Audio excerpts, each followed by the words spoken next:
দেখি কি করে যাবে, হয়ে যাচ্ছে তুমি বসনা। হ্যাঁ কি গো মা, ভক্ত চতুর না ভগবান চতুর? কে চতুর, ভগবান চতুর না ভক্ত চতুর? কে চতুর মা? ওই যে বলেছে না, হরি নাম কৃষ্ণ বড়ই মধুর, যে জানা শ্রীকৃষ্ণ ভজে শিবর চতুর।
দেখো আমি দিয়ে আসতাম, কিন্তু ওই যে তোমাদের কার কোনটা বসন্ত আমি চিনি না, কারণ তোমরা সব এক জায়গায় খুলে রেখেছো।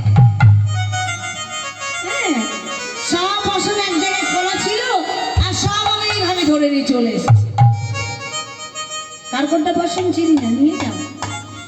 দেখো দেখো, আমরা তোমার কাছে যাবো কি করে? দেখছো না আমরা নিবসন, আমরা নারী জাতি, আমাদের লজ্জা ভূষণ, লজ্জা আছে আমাদের। গোবিন্দ বলছে বাবা তোমাদের আবার লজ্জা? হ্যাঁ, গোপীগণ কি করছে? এক হাত তুলে ক্ষমা ভিক্ষা চাইছে আর এক হাত দিয়ে লজ্জা নিবারণ করছে। গোবিন্দ বলেন দাঁড়াও দাঁড়াও, তোমরা সব জানো, এটা জানো না? এক হস্তে পনশ্চৈব এক চক্ষে পদক্ষিণা অকালে বিশ্ব হত্যা সর্বকাজ বিনাশনা।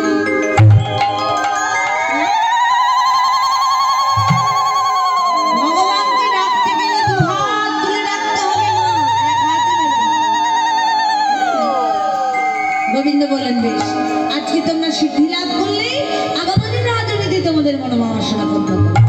আজকে সেই রজনী আগত দেখে গোবিন্দ করলো কি?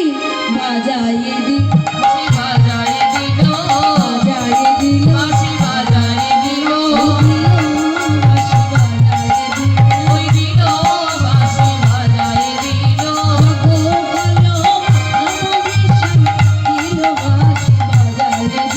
ওই জগ